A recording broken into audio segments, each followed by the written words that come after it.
while you were married to the defendant, you became pregnant with your current husband's child. Is that right? Yes, ma'am.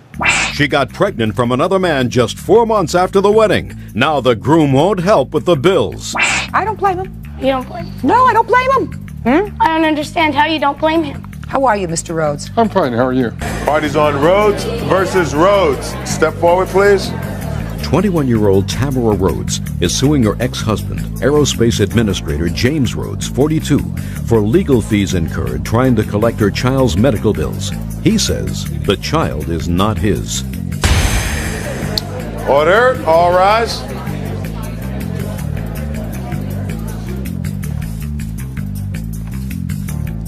Thank you. Your Honor, this is case number 255 on the calendar in the matter of Rhodes versus Rhodes. Thanks. Parties have been sworn in, Judge. You may be seated, ma'am. Have a seat. Let me see if I understand this lawsuit, Mrs. Rhodes. The defendant had been your husband, Yes, ma'am. and you are now divorced. Yes. Is this your present husband? Yes, ma'am. Why don't you have a seat, sir? According to your complaint, while you were married to the defendant, you became pregnant with your current husband's child. Is that right? Yes, ma'am. Your child that was born required a great deal of medical attention in the first 3 months of life. Yes, ma'am. The defendant, according to your complaint, refused to pursue insurance claims for the medical bills for that child, Yes. the child that wasn't his, Yes. forcing you to go out and get a lawyer to pursue the insurance company for reimbursement. Yes. So you are suing your former husband for the legal fees that you incurred Yes. to get his insurance company to pay for your child. Yes. Your Honor, may I clarify? Sure. Why don't you step up here? Yeah. You clarify it, and then you tell me why you didn't pay for your own child's Very well. insurance. She was a dependent under Mr. Rhodes' insurance. Yes. Okay, under the fact of the matter is when the child was born, she was still covered under his insurance. And She was. She had it was a requirement by the divorce stipulation that she would be. By what stipulation? The divorce stipulation. Yes. Okay, a legal document here that he would maintain her insurance Let me see it. and also. Just a second. Just a second. Let me look at it.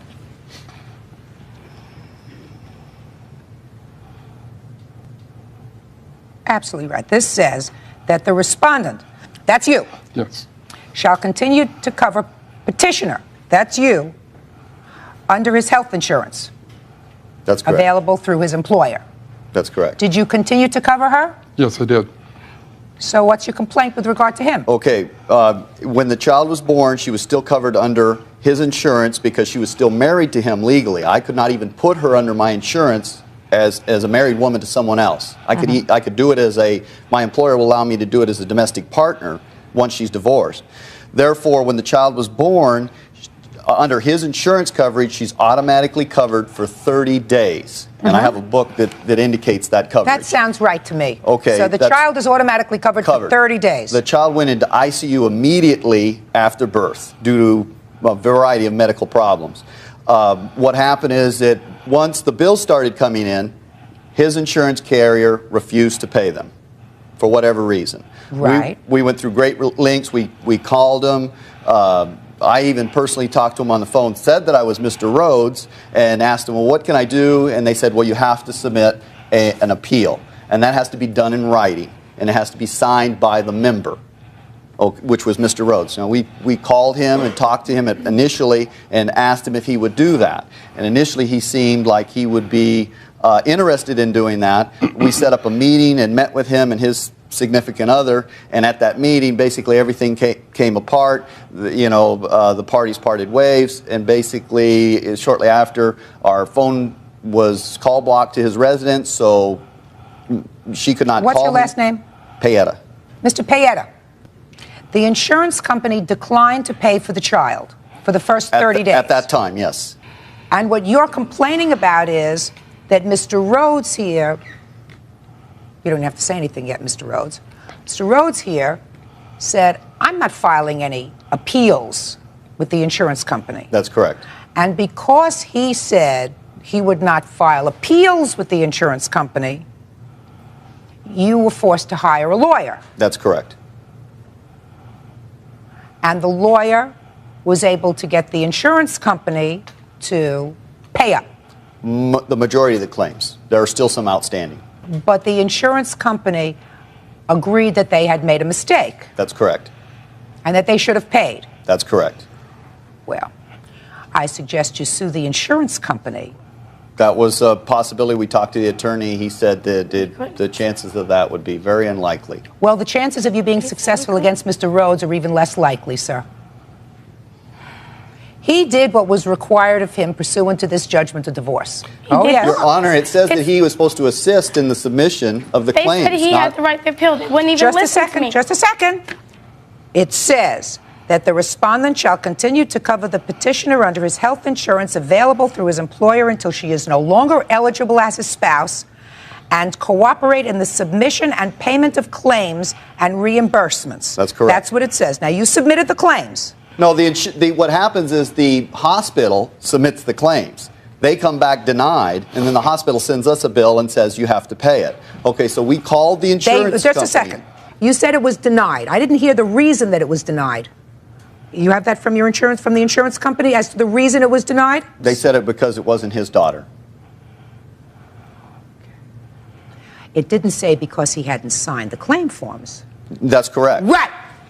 So he did not do anything. Your Just a Honor, minute. we asked him to assist us with submitting the appeals. I even offered to write the letter I if he understand would what you're- sign it. I understand The insurance company would Is he not. trying to talk over me? Seems like. I got to write down, sir. I got to write down. I know exactly what you're saying to me. You are saying that the bills were submitted pursuant to this, did not require his signature for it to be submitted because the hospital submits them. That's correct. They were disclaiming because the insurance company said since this child was not his, they were therefore not responsible because she was the dependent. That's according to you. That was their initial story. Whatever their story was. Well, their book, the book that they say it's a general services agreement book, which we were able to get them to send us, states that the child is covered for the first 30 days. So you sued them. So what we did is I asked them, well, how do I resolve this during a phone call? And they said, well, what you have to do is submit a claim. Actually, they call it in here a grievance procedure if you're dissatisfied with their response. Their response, you file a grievance procedure. Well, grievance procedure. That grievance procedure has to come from the member. And he didn't want to do that. That's correct. Just a second. He didn't want to do that. I don't blame him.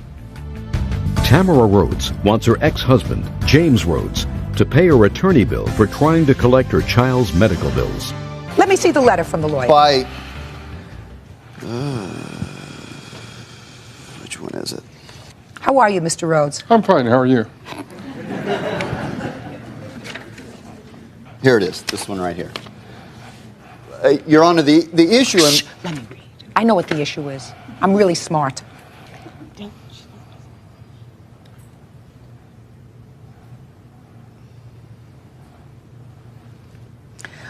Well, this certainly isn't a very strong letter that your attorney wrote to them. He says, additionally, please find a copy of my client's February 24th and March 24th billing statements from this office indicating attorney's fees expended in order to resolve the payment of these claims with your company. I am therefore requesting that you check into the possibility of reimbursement of these fees from your company. Your Honor. Look into the possibility of paying? No. You sue him. You sue him. Now, I acknowledge what you're saying as far as I do believe, truthfully, that the insurance company has a certain culpability towards this whole situation. In fact, maybe a greater percentage. But it was an agreement in Tamara's and Mr. Rhodes' divorce decree that he was to assist her. By the fact that he did not assist her, we had to employ the attorney and incur fees in order to resolve this matter. That is why we feel that Mr. Rhodes is subject to paying some of these attorney fees. so I'll give it to you one more time, sir.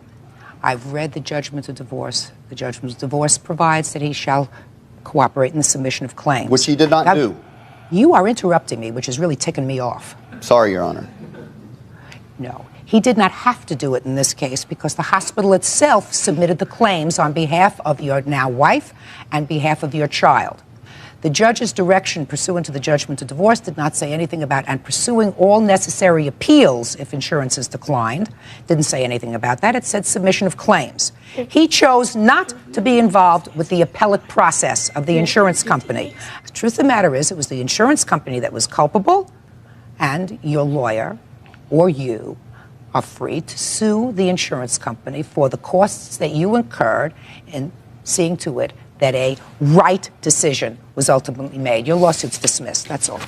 Parties are excused. You may step out. Out the back door to your right, please.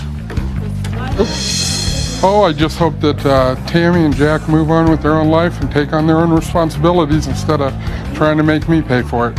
I was looking after my daughter. You know, someone really sick.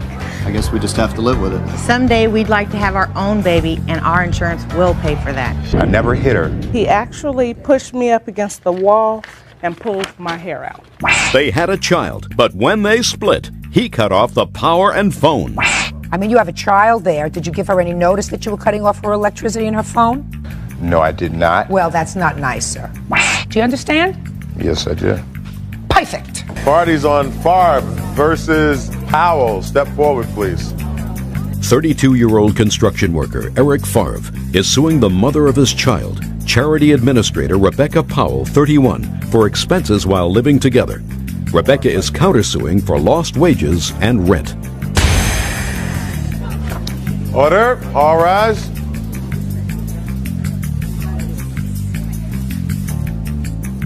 Your Honor, this is case number 274 on the calendar in the matter of Favre versus Powell. Parties have been sworn in. Judge, you may be seated. We have a lawsuit and we have a countersuit. Let's start with the lawsuit first. Mr. Favre, you and the defendant lived together for a while in a townhouse that you moved into together, according to these papers. So far correct? So far, correct. You have 2 children from another marriage or relationship, and you have a child together. That's correct. And your arrangement was that you would split all the bills 50-50. That's correct. And then there came a time, Ms. Powell, that you believed that either you or you and your children were at risk with the plaintiff being in the house. You called the police and had him removed. That's correct.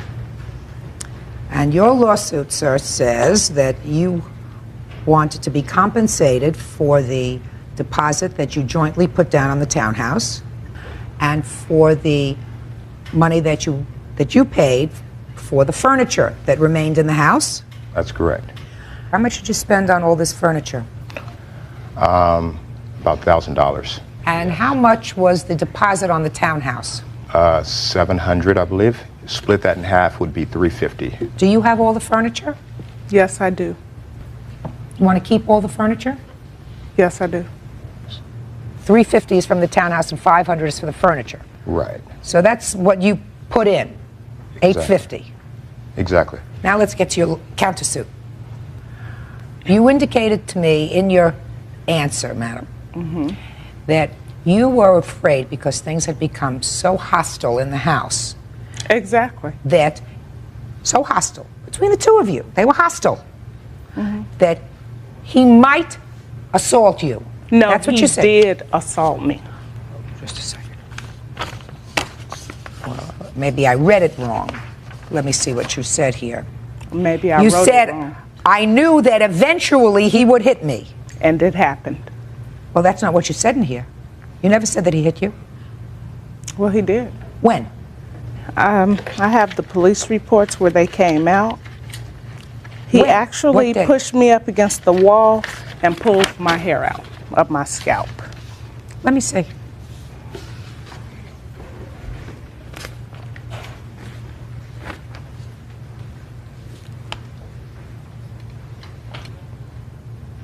I obtained that from the police department, and what they call that is a CAD call. They didn't do a report on it because they didn't remove him from the premises. But that's the basis by which the judge granted me the restraining order? No, I understand that this is the basis in which he granted you a restraining order, but you called the police on May 1st, right? No, I went to the police station on May 1st so that they would escort me to my home to have him removed. He alleged that Did you ever throw her? No. What happened, Your Honor, was she was antagonizing me too. She wanted me to hit her because I know and she knows that if I would have struck her, I'd go to jail, I'd lose my job, I'd lose everything I worked for. So I wouldn't do that. She was up in my face. I never hit her. I never hit her. She tried to push me down the stairs while sweeping the stairs. I grabbed her. That's as far as it went. So I wouldn't fall down the stairs. That's as far as it went. Well, this talks about something. X hit the male with a broom.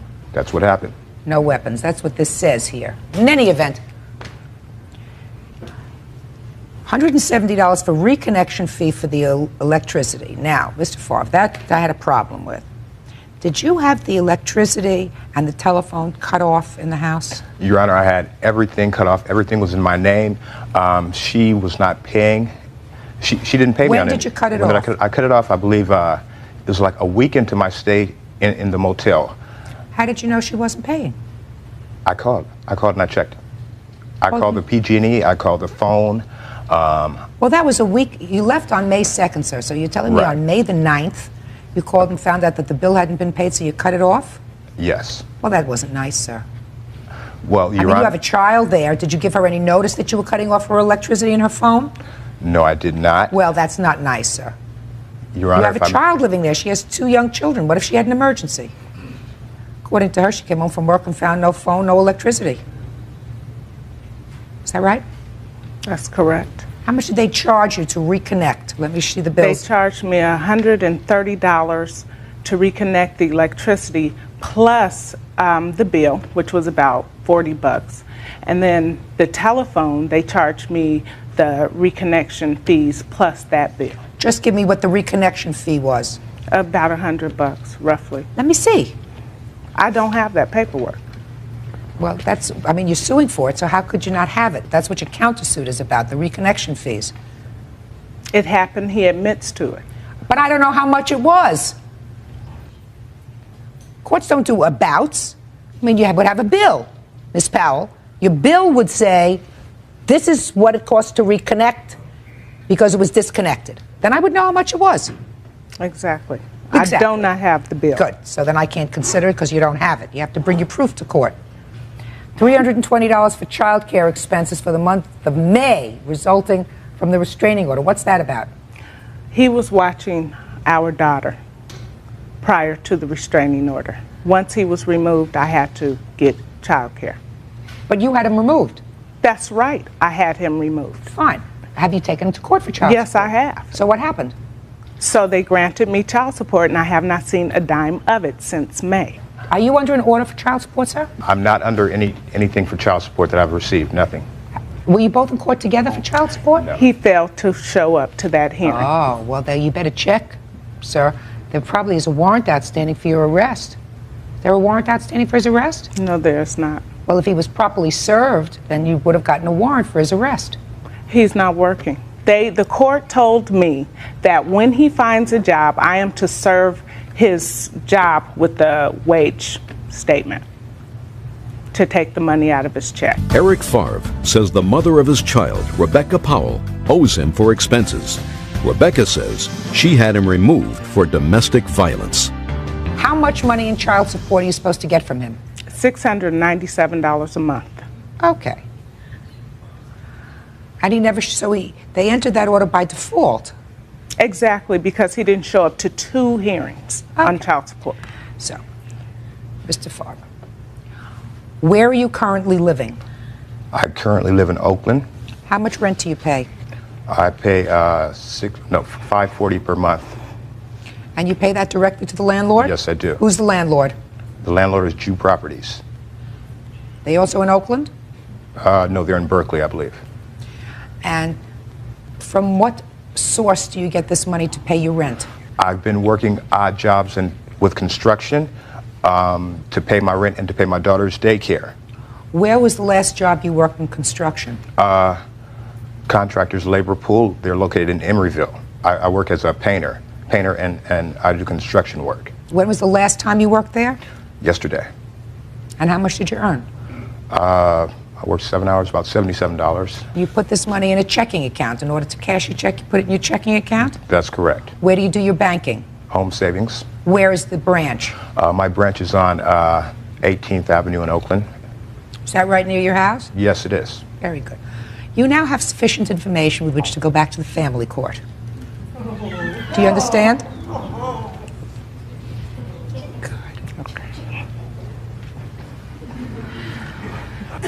Now, Miss Powell, we all make mistakes in life. Sometimes we learn from them, sometimes we don't. You have a child together, so unfortunately you are wedded to him for a while, whether you like it or not. So, Mr. Favre, this is what my ruling ordinarily would be, that I would give you a judgment for $850. I am going to sign an order for $850 prospectively. When we receive communication by mail from Miss Powell that you have appeared in family court pursuant to the summons that had been previously issued to you and commence making regular child support payments, the court will execute on its order for you for your $850. Do you understand what I'm saying? Yes, I do. Which means you get your $850 when you start making child support payments in the amount of $697 a month. Do you understand? Yes, I do. Perfect. That's all. Parties are excused. You may step out.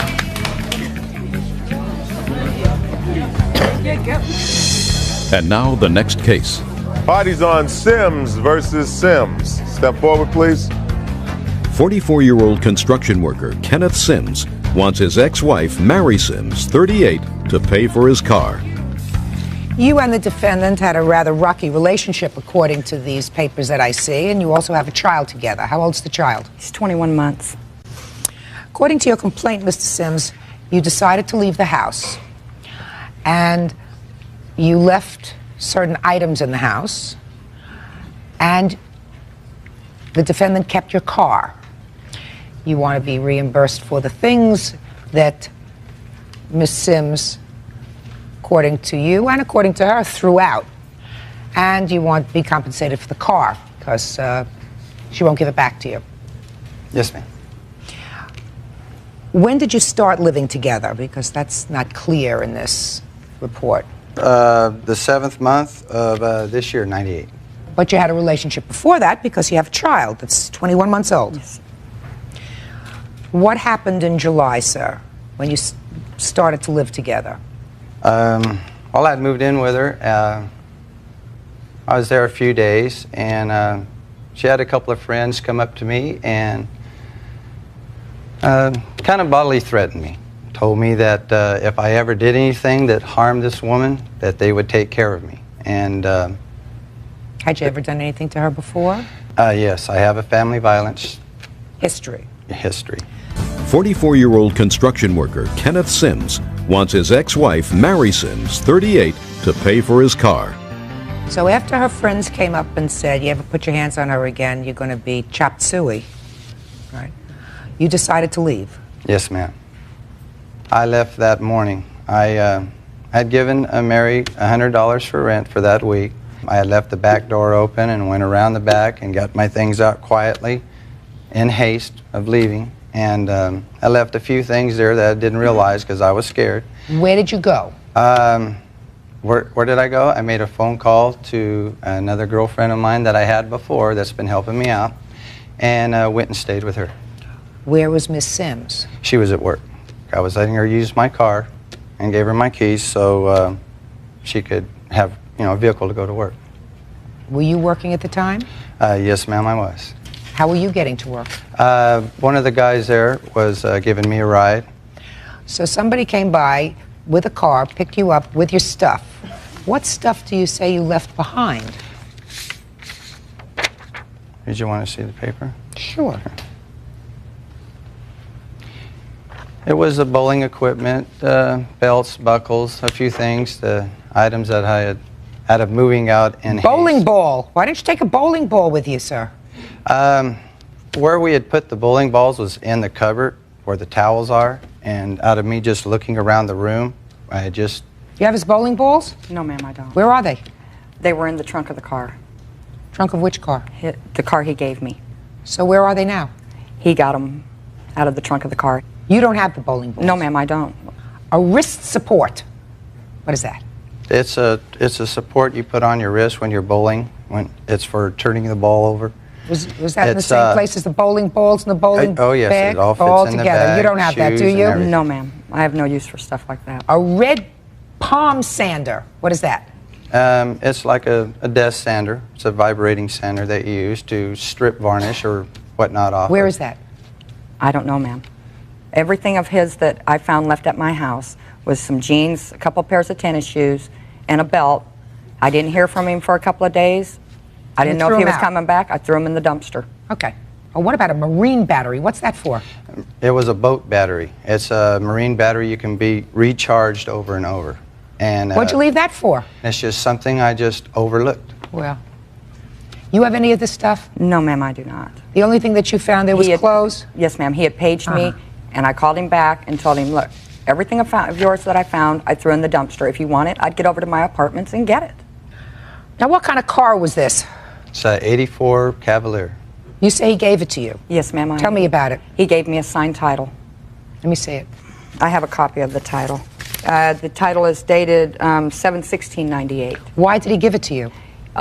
He had told me, I have a letter from him also that I got in May from him saying that he was going to give me his car and sign the title over to me. Let me see the letter. So that I could get to and from work, because I didn't have a vehicle, and getting to work and getting my son to daycare was Yeah, but why would he quite give you difficult. Why would he give you a letter for that? This was the letter he wrote me saying about why he was divorcing me, and he had to stay with his girlfriend Carol so that she would pay for all his bills. Oh, you mean this was after he left? Oh, this was, yes. This letter was after he left? left? This was before he moved, before he came to my apartment.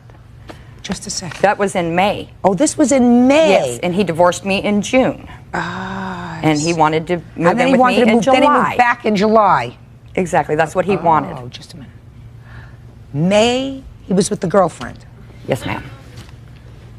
June, he divorced you. Yes, he got it annulled. He got your marriage annulled. Mm-hmm. July, he changed his mind. He wants back in. Exactly. Did you see this letter? Did you write this letter? Well, I'd like to see it. Sure. That's a copy of the letter the original. I'd made these copies on my fax machine at work and sent the original to his girlfriend so that she would know what he was writing and saying. Yes, I wrote Nifty. this. So you told her you were going to give her the car? Yes, I did. Good. Then we have no problem. So she doesn't have any of your stuff? You are some charmer, boy, let me tell you. So now that I've determined, Mr. Sims, that she doesn't owe you for the car because she told you were going to make a gift to her of the card and you just followed through by signing over the title to her, you say it's forgery, I'm sure, right? Oh no, that's my signature. Oh, good. So that you turned over the car to her. No. That's your signature? I signed the car to sell the car 4 months prior. That signature on that pink slip was signed 4 months before she even seen it. Okay, so that what you're telling me is when you wrote her this letter promising your car, you were planning on selling it to somebody else? Oh yeah. Oh no. Yeah, when I wrote her the letter, it was already, yes, to be sold. Oh, you are dull. I don't know what you're like at all. I have no idea. Why you would let this man back into your life, into your home? I mean, he's in your life because you have a child together. And I let him back in my life time after time again for my son. Just a second, you're not This giving man up any... scares me. He's threatened to kill me. All right. Well, you picked him. Yeah, I picked a real winner. Bad choice. Extremely bad choice. Your lawsuit's dismissed, sir. You're not entitled to a dime. May I have that letter That's all. back, please? Please excuse, you may step out. I'll take it. Okay. He was real hysterical. He was very, very hysterical. A father fumes over a school's response to his injured son. Are you telling me that you touched his shoulder and you didn't see that his bone was protruding from his shoulder? No, ma'am. He just said it hurt. It hurt. Well, you should take a look at the x-rays. You can clearly see that this bone is sticking out there. Parties on Duran versus Calvary Baptist School. Step forward, please. 37-year-old auto center manager Bradley Duran is suing his 11-year-old son Bradley Jr.'s school principal, Edward Dial, for his son's broken collarbone. The school says it was an accident and they did everything right. Order. All rise.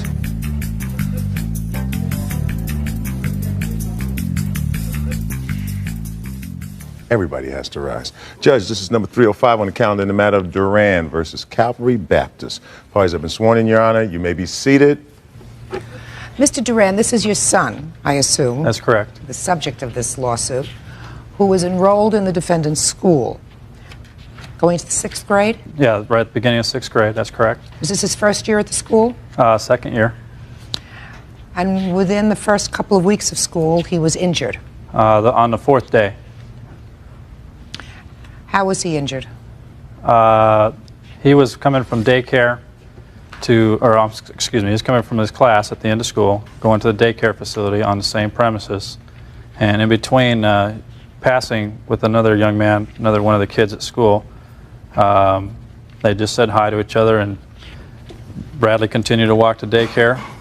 The other young man came up from behind him, picked him up and threw him into the ground and broke his collarbone. Did he have any medical treatment at the school?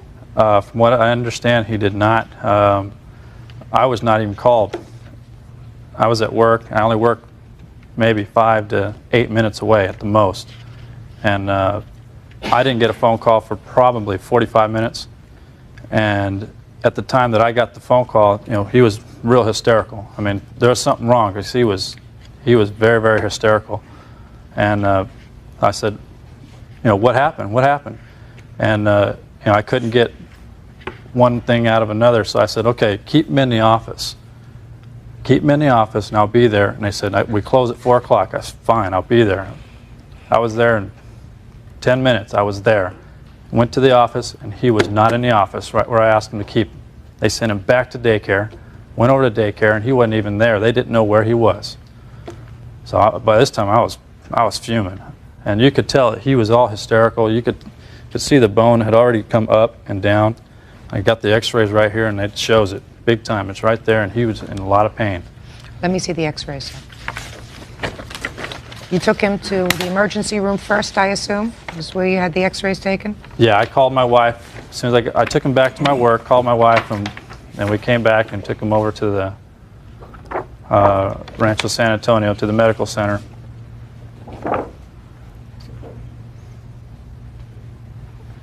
Have you seen the x-ray, sir? No, ma'am. They said it was almost broke in half. I see. You're talking about right over here. Yeah. Said it wasn't a fracture. It was a break. Well, you certainly could see that through the skin. Show this to Mr. Dial, please. All right. Well, I assume that after this incident at the school, you didn't want your son returning to that school. And what arrangements did you make with the defendant? I had sent a tuition payment, and I had put a stop payment on that, of course. And you know, we agreed that, yeah, the tuition is no problem. We shouldn't pay for that. I asked for full reimbursement on the books, and so I turned in all the books. I got a signed copy that says they were all returned. They said they could not give me a full reimbursement on the books because he was already in school for 4 days. And I said, 4 days? He's barely even started. Did you ever get reimbursed for the books? I got reimbursed for 1 book. They actually sent me a check for a partial reimbursement, put stop payment on that, and said they weren't going to give me anything. How much were all the books? $232.94. And what was the check that they sent you? The first check that they sent me? No, just how much did you get back for the book? $16.95, excuse me.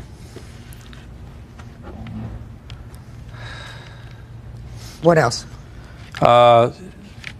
We were also asking for the medical bills to be paid for.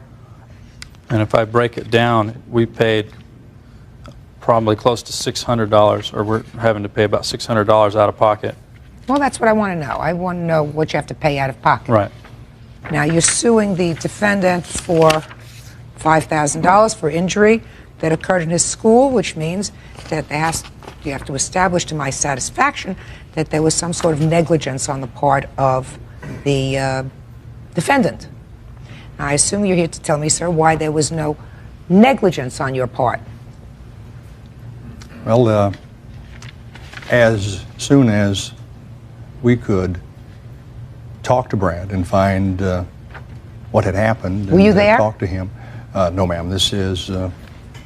This young lady was there. I was. So you weren't there? No, ma'am. Step up. Your name?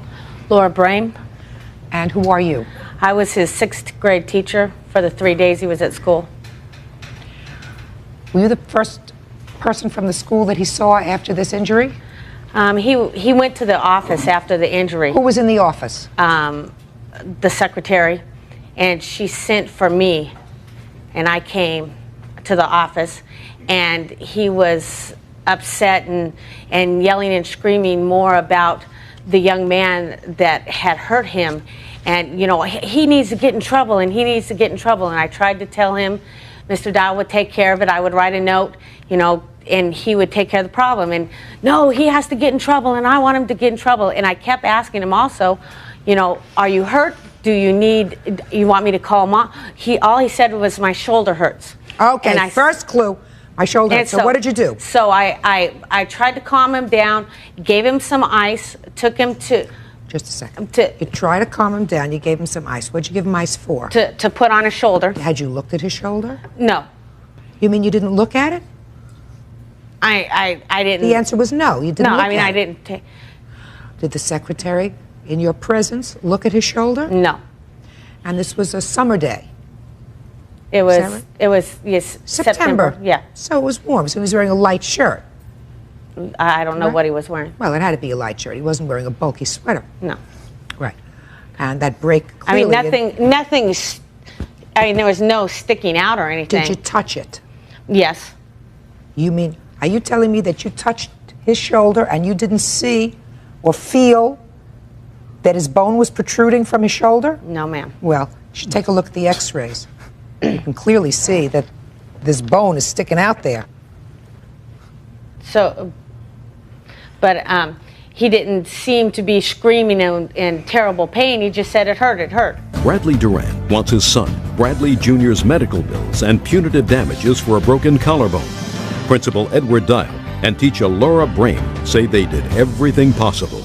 Okay, so what did you do next? He was just adamant about Benny has to get in trouble. He has to get in trouble. And so I walked him to the daycare area to calm him down, because by then school was out and people were around the office and stuff. And I thought, well, if I get him out here, I'll calm him down. I went. What's in the daycare?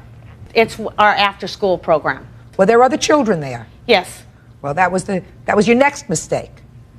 First mistake was taking him out of an office, which is the office of the building, which you could exclude all other children and keep him in one place, away from other children.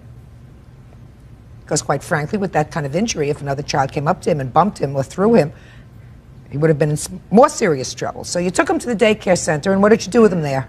I signed him in at 2:30. So the injury happened between 2:10 and 2:15, because I had kept the kids after school because they had been arguing before, and we thought we had it settled. And so I went and I wrote a note to Mr. Dial. I came back to the daycare area to get him, to take him to the office. Who was in the daycare area when you left him there, other than other children? The daycare director. Did you have a conversation with her, or did Yes. you just sign him in? Yes, I told her that he had, his shoulder hurt, and that I would be back in a moment and see, if he was calmed down enough to let me know what, because I had asked him, I said, we'll call mom. Do you want, does it hurt bad enough to call mom? And he wouldn't answer. He just wanted to know that Benny was going to get in trouble. How old is he? 6th grade. How old? I guess 11. You don't let an 11-year-old make those judgments. You make those judgments. You're the adult. He says, shoulder hurts. You call his parent and you say, his shoulder hurts. Come and get him right away from the office. Okay. So 5 minutes later, I came back, and he was coming from the other side of campus. He had left the daycare area without anybody's permission. He left the daycare area, got a Gatorade, and came back. He was walking back with a Gatorade in his hand. And so then so he was calmed down enough. I said, let's go call Dad. And I called him on, he was talking to his father on the phone. And his dad must have told him, I can't come right now. And he says, well, you pick me up when I tell you to pick me up. And he was yelling and screaming at his dad, cussed at him, and said, you know, you tell your boss to go to, and wasn't to Walmart down the street, you know, he told him. And then finally, so I said, Brad, you know, I need to talk to your dad. And Dad said, well, I'll be there as soon as I can. I said, he'll be in the office. It closes at 4 o'clock. What'd you bring him back to the office for? Because I was taking care of the problem in the office. How were you taking care of the problem in the office without him being there? He was in the office. No. Listen to what you just said to me. You said you took him from the office to the daycare to cool sign down. him in. Why did you take him there to cool down? That's what I don't understand. Because you don't understand. You weren't there to see the picture of how upset and irate he was. So then you keep him isolated. You don't turn him over to another situation. Especially, he's 11 years old. He walks across the campus to get a Gatorade someplace. I mean, that's just not smart. So I could understand. The reason I ask you these questions is because I can understand why Mr. Duran was annoyed enough to take his son out of school and place him someplace else. Because with the procedure that you followed, clearly, in my judgment, was inappropriate. You have an 11-year-old child who's hysterical. You're not expecting him to make good sense out of why he's hysterical. But clearly, he said his shoulder hurt, and based upon the x-rays that I saw, that bone was sticking up right through practically right through his skin. It may not have broken through his skin, but it certainly was protruding. I mean, even Mr. Dial saw that, right, sir? Saw that. Absolutely right. Okay. So, mistake. Then his father came. No, wait. Me part of it is I'm the boss of my place, so I'm the one that says when to go. Of course. What does that have to do with the price of tomatoes? Yeah, I was there immediately. Go ahead. So then I sat him down in the office waiting for his father, and then I went over to the daycare and told them, I said, if the office closes, then Brad will be coming over. And then sometime the secretary in the office looked up from her desk a while later, and he was gone to daycare without permission. No one had, no one had said you keep talking about this 11-year-old kid getting permission. Somebody's supposed to watch him. What do you mean she looked up when he wasn't? He just got up and left. He walked to daycare. He didn't, the secretary wasn't, just doing she was doing her work, and she looked up. He was gone. Somebody's supposed to watch him. He's an injured child. He's an injured child in your care. You're not supposed to act cavalierly. You sign him in with other kids. You tell the teacher to watch him at the daycare. He leaves. He goes and gets a Gatorade. Somebody's supposed to watch him all the time. You have a teacher. You have somebody in the office who you leave him with. She's busy doing other work. He disappears. You act as if it's the 11-year-old's fault. Bradley Duran is suing his son's school for Bradley Jr.'s broken collarbone. Miss Brain, let me ask you this question, madam. He seems like a perfectly responsible man. If some official had called him from the school and said, your son has been in an accident, I've checked him over, where he's indicated his shoulder was injured. It appears that there's a bone sticking out. We're going to hold him in the office until you get here. How fast do you think he would have gotten over there? Instead, he gets a call, well, he's hysterical, and he says his shoulder hurts, but we're sending him over to daycare. That was the call. There was no emergency in this call. There's no emergency, and you're telling me the story after you know that he broke his shoulder. I mean, there's difference. I've had a lot of kids. They call me up, right? Adam hit his head. Oh, so tell him to sit down and put ice on his head. Adam hit his head, and I think it requires stitches. Then you're in your car, and you get over there. 2 seconds. You don't wait to put your lipstick on. You run over there. It depends upon the tone and what the person on the other end, the information that the person on the other end is telling you. If they are not in a state of concern, your concern was you felt as if this young man was in more of an emotional concern over the other boy who would hurt him, and that's what you thought his problem was. Well, you turned out to be wrong. His problem was that he broke his shoulder. And you didn't convey that to his father when you spoke to him. That it appeared that he was seriously injured. And it didn't appear that way to you because you never looked. Period. Now, you indicated that there had been some problem with the boys that day. With several boys. Was he one of them? Yes. Was the other little boy who was involved in this incident one of them? Yes, I mean, it was just arguing. It wasn't fighting, fist fight or anything. It was just mouthy type stuff. And all the, who was there? You? Did no, you observe this? the PE teacher. It was during PE. And then during lunch also. All right, so during physical education and during lunch, it was reported to you that a small group of boys, how many? Probably 5 or 6. Were involved in a verbal altercation. Mm-hmm. Is that right? Mm-hmm. And this was before he was injured? Yes. So what steps did you take as his teacher to ensure that during any free time that they had, these little 11-year-olds were escorted to and from where they had to go? Well, I talked about it in class. And you sat down with the class as a whole or with these boys in particular? Well, both. Outside the door with a few and then inside with the class, letting them know that we're not going to have fighting or whatever on the playground or anywhere, in the classroom or anything. When you spoke to them individually, was this young man there? Yes. What about the other young man who caused the injury? He was there? Yes. And what did they both say to you? They were all talking, all the 5 or 6, well, he did this and he did that and whatever, but I can't remember exactly word for word what was going on. So then you had your class. Mm-hmm. What time was your class over? At 2:05. And I let them out between 2:10 and 2:15. And that's when he was injured? Yes, at the end of class. Judge Judy will continue in a moment.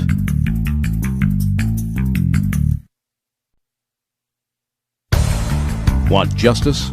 Call 1-888-800-JUDY. Mr. Dial? Yes, ma'am. Your school's responsible. Because you weren't there during all of these things. So I'm very glad you brought your teacher. Let me tell you what my sense is, sir, from what I heard. The teacher of the 6th grade class receives a report from 2 other people in the school indicating that 4 to 5 boys have been involved in sufficient bad behavior towards each other to warrant the reports. She has a class, and outside the class, she says that she spoke, and I'm not even going to ask this young man anything, because she says she spoke to this young man, the other young man, but they're all jabbering, talking, he did this to me, he did that to me, right? So she takes them into class, and then she has a nice discussion, let's all be nice, and we don't fight in this school, that we don't have any fighting. And then they're dismissed, unescorted, by anybody, and within 5 minutes, he's injured. So as far as I'm concerned, that whole problem was taken care of very poorly by your teacher. The next thing that happened was he's injured, he's taken to an office. Nobody examines him. He's 11 years old. And the injury that he had was clearly visible. You, Mr. Duran, is suing for $5,000. Yes, ma'am. Judgment is to the plaintiff in the amount of $5,000. That's all. Thank you. Parties are excused. You may step out. Look outside your window one day and you see your dog engaged in fornication. Yes, ma'am. His bitch was a lady, so he tracked down the tramp. You go charging outside. When the interloping dog saw me, he disengaged and decided that he better hightail it out there. Isn't it amazing how guys can do that? All parties on Snodgrass versus Peterson. Step forward, please. 34-year-old teacher Mark Snodgrass says neighbor Judith Peterson's dog may have impregnated his pet Labrador. He wants the veterinarian bills paid. Judith says it wasn't her dog who did it. Order. All rise. Quiet in the courtroom, please. All rise. Your Honor, this is case number 270 on the calendar in the matter of Snodgrass versus Peterson. Judge, the parties have been sworn in. You may be seated. Ma'am, have a seat. According to you, Mr. Snodgrass, you have a dog. Yes, ma'am. That you keep in the backyard. Yes. Female dog. You look outside your window one day, and lo and behold, you see your dog engaged in fornication. Yes, ma'am. Can I clean Yes, that up? ma'am. You did very well, Judge. trying to find just the right word. With a strange dog. Yes, ma'am. What kind of dog do you have? Actually, I have a yellow lab. So that's a pretty big dog. Good-sized dog, medium-sized dog. And this interloper Yes, ma'am. was what kind of dog? Actually, it was, I'm not sure exactly what kind of dog it was. It was maybe some kind of, maybe an Australian Shepherd, Heeler mix, but it was not a dog that I could identify But as a also a breed of big dog. Probably about a medium-sized dog, maybe similar in size to the dog I had. Well, dog that evidently picked the right size mate anyway. Yeah. So you go charging outside, and what did you do? Well, actually, the kennel was located on the side of my house, so I was delivering water to my dog when this happened. When the interloping dog saw me, he scaled the fence, and so I went back inside. Just a second. You mean just like that?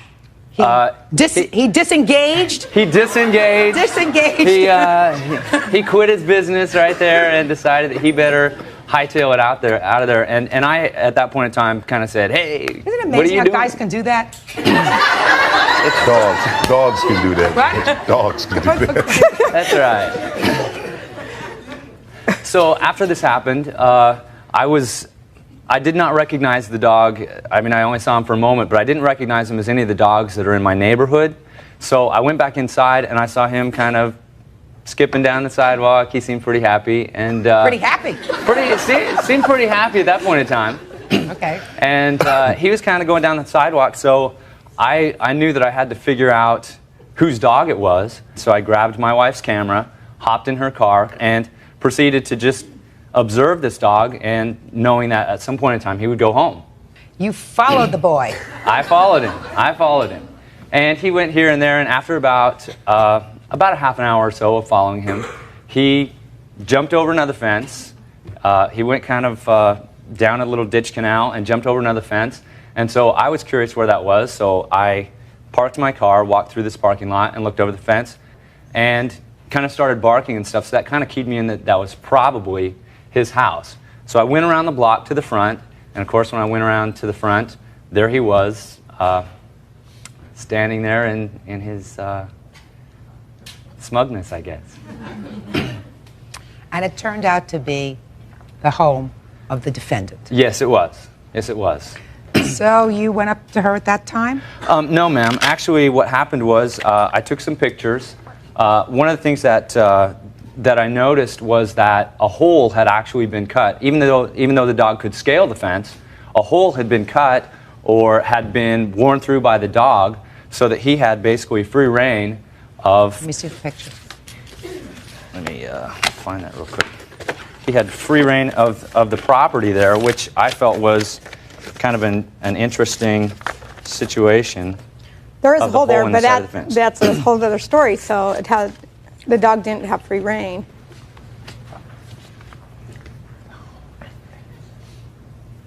You mean right near the house is where the hole Yes, is? ma'am. Right, this little spot right here? Yes. And in one of the pictures that you've been given there, they've actually got a picture of him peeking back through the hole there. I gotcha.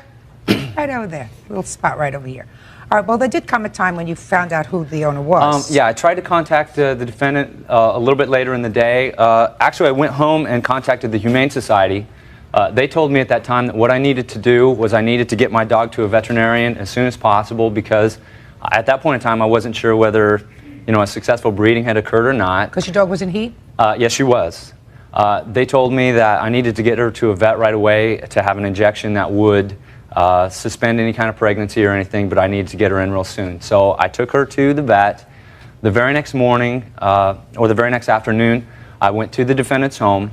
At that point in time, I had a vet bill for the actual injection, and then the vet required 3 subsequent visits to the vet to do blood work and some things to make sure that no infection or anything had occurred.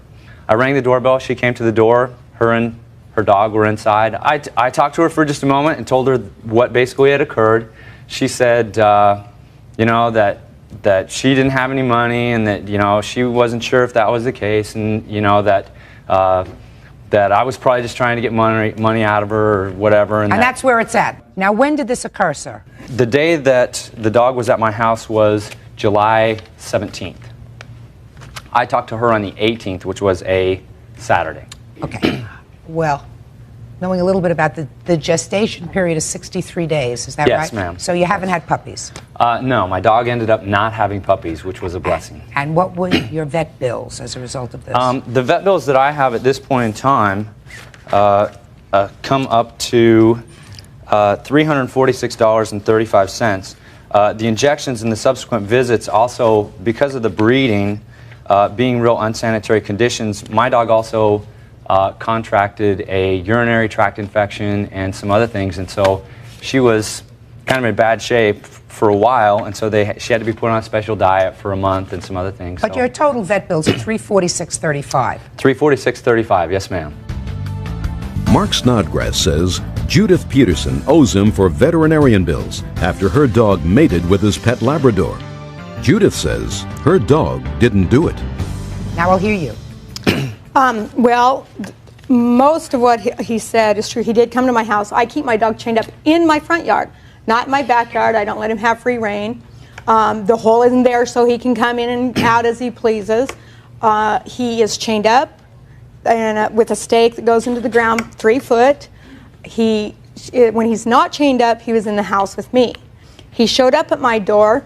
I told him no, I didn't know if it happened. I was on a limited income and I wasn't going to pay him. Well, 2 days later, he came over to my house, and I was at work, and he started questioning my neighbor. What did I do for a living? What was going on? You know, did I have kids? All this stuff. And that made me very concerned. I was wondering why this man over this, you know, he had stated too when he left, well, I'm going to take you to court and sue you for a lot more. Ma'am, if I could real quick, just to clarify something real quick. One of the reasons that I continued to go to the defendant's house was that after this incident, and I talked to her, she continued to let her dog run loose in the neighborhood. That is not true at all. As a matter of fact, I have a list of every time that I called and talked to the Humane Society. I'm not interested in your list. There are 2 other dogs in that neighborhood that look exactly like my dog. Listen to me. Gentleman comes to your house and tells you that your dog got out of this chained area that you had the dog in, and this is what occurred. To me, a normal response would be, well, let me go out and see whether the chain is broken or anything else. I did. My dog was outside chained up. Now, when he came to your house, where was your dog? He was in the house. He had just come into the house. No. Baloney! No, he was on the chain when I got home from work that day. Listen and to I let him in the house. Oh, that's Ms. where Peterson, I I keep him. don't believe you. I don't believe you. I don't believe that this man, who was very, very careful about getting into his car and following the dog, and the dog, who you said, well, there were lots of dogs that looked like my dog. Not lots, too. So there were 2 other dogs, and one of those 2 other dogs left their property, came to his property, did this dastardly deed, and then went home to their property, and he mistakenly saw your dog that was in the house, according to you, in the house. When he came to my house, he says, so he was clairvoyant, because he said, well, that looks like a house that probably has a dog in it that looks just like the dog that was outside fornicating with my dog. That sounds stupid to you? Yes. Give me a break. You didn't take good care of your dog and it was running around the neighborhood. That's not true. Of course it was true. Aren't you following me? Didn't you understand me? How could he know that a dog that looked just like the dog that was with his dog in the backyard happened to live in your house if the dog was in your house? It doesn't make sense. It's not true. You owe him $346.35. Pay him. Parties are excused. You may step out. The defendant had a responsibility to pay for what her dog did. He still continues to come over to my house and call the dog catcher, even though my dog doesn't live there anymore. He's a jerk. And now the next case. Parties on Popovich versus McCauley. Step forward, please. 36-year-old silversmith Frank Popovich says bar owner Corey McCall owes him for medical bills after he swallowed glass from a broken beer bottle. Corey says he found the bottle and the broken glass, so Frank couldn't have swallowed it. You, sir, own a bar of some sort, is that right? Yes, I do. And you were a patron in that bar. Yes. According to your complaint, sir, you came in, you ordered a beer. Yes. And then instead of having the beer put in a glass, which would have been the genteel thing to do, you took a swig, you felt something going in your throat, you looked down at the glass and at the beer bottle, and what did you see? I saw that there was a piece missing off the lip of the glass, or off the lip of the bottle, and Josh and another friend of mine, they saw that I was having some problem or something was wrong, and I said, yeah, I think I just swallowed a piece of glass. And they took a look at the bottle and they went, whoa, you know, and they called the bartender over, and I said, look, you know, the beer bottle is broken, I think I swallowed a piece of glass. The bartender took the bottle and she replaced it with a new one. Did you finish the second one? I didn't finish it. I was drinking it, and I still felt something in the back of my throat. And I was debating whether to go to the hospital right then or whether I should wait a little bit just to see, because I wasn't quite sure. And in the meantime, all of a sudden, I just had this sensation. I went into the bathroom. I began to gag. Shh, sir, stop playing with things. I began to gag. I was just kind of dry heaving, and I went, oh, this isn't, there's something there. Frank Popovich wants bar owner Corey McCall to pay his medical expenses after he was served a beer in a broken bottle. What kind of surgery did you have, sir? They put me under, and they basically just scraped the inside of my throat. Okay, go. Okay, Your Honor. Well, Mr. Popovich swallowed something that night, but it was not glass. After my bartender took the bottle from him, she kept the bottle, put it in the office, and because he hadn't left the bar till about midnight that night, it seemed fishy to me. So the next morning, I came back into the bar, opened up the bottle cap receptacle, and found the original bottle cap with the chunk of glass missing, stuck to the top of the glass cap. And it fits the bottle perfectly. All right, so let me take a look at the bottle and the bottle cap that you have.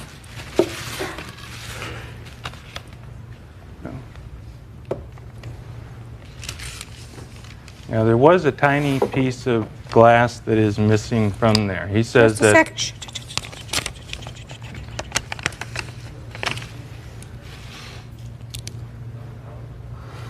I'd love to play Sherlock Holmes. There's glass stuck to the tape, too, as well. I see it.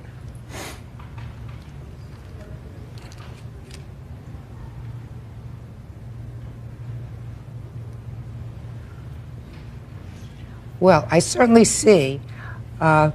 Popovich.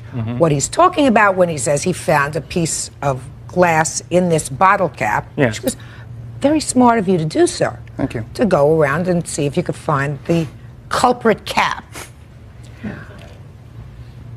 However, as with all things, if you were to take a magnifying glass and look at this, you will see, because you can feel it if you put your nail over it, that even if you put this piece snugly on top, it's still rough. I find one spot where I can fit my nail in it. Do you know what I'm talking about? Yes, there's also a piece of glass stuck to the inside tape, though, too. Yeah, well, that may be. I find one spot where I can actually stick my That's nail about in the it on size one of the piece. side. Because it broke off perfectly, Your Honor. The pieces were embedded in the cap perfectly when I found it the next morning because it was undisturbed. Sir, listen to me. When you break something, it may look like a perfect break. I can put my finger across here and feel several areas where, I'm going to sue myself. I got a piece of glass in my finger. See what I mean? Yeah. Do you understand what I mean? Right. Little tiny. I did. Little tiny slivers that sliver off, even if it seems to be a clear break. Right. Right? So, and you can tell that because you injured the judge with your cap, trying to make my point. You have an absolute liability, sir, with regard to this. Absolute. No issue. Your bartender should have taken a look to see that she was serving a bottle that wasn't broken. I mean, you think that this man subjected himself to throat surgery, to having somebody scrape down his throat because he was fooling around? Because he was trying to sue you? It's ridiculous. I mean, they stuck tubes down his throat. You know how uncomfortable that is?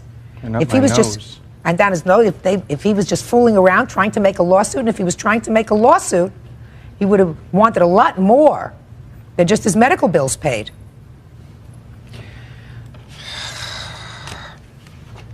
Then why did he continue to drink at the bar if he thought he had swallowed something after we asked him to leave? To go seek medical attention? Who knows? You know, sometimes you do it and you feel, you say, maybe I'm imagining things. I really wonder if I swallowed anything. Maybe I did, maybe I didn't. But I do feel something scratchy back here. Maybe it's something, maybe it isn't. I don't want to go to the emergency room. It's an unpleasant thing to go for an emergency room, you know. It's almost as unpleasant as somebody sticking a tube down your nose as somebody sticking a tube up your behind. You know, neither thing is very pleasant, right? So you try to put that sort of thing off, right? I can tell you that. It's not a nice thing to do. He's suing you for $4,100.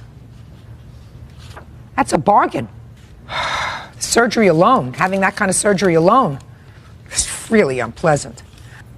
How do you open this? Who's the bartender? How do you open it? You open it one of those things that's on the bar and you go, boom. No, it's just a little receptacle thing. You just put in and You open go like it. that. Yeah, just put it in. No, open it she up. said she slammed it down. She said she put it in and she slammed it down. That's what I've usually seen in the No. movies, you know. They go, No, and I did not say that to him at any time. Judgment for the plaintiff in the amount of $4,100, that's all. Parties are excused. You may step out. Out the back door to your right. And now the next case. Parties on Harper versus Clark. Step forward, please. Jacqueline Harper claims golfer Ted Clark hit a ball through her window. Ted says it wasn't his ball. It always amazes me, Mr. Clark, that men can't remember birthdays, they can't remember anniversaries, they can't remember very important moments in their life, but they remember what kind of golf ball they play with.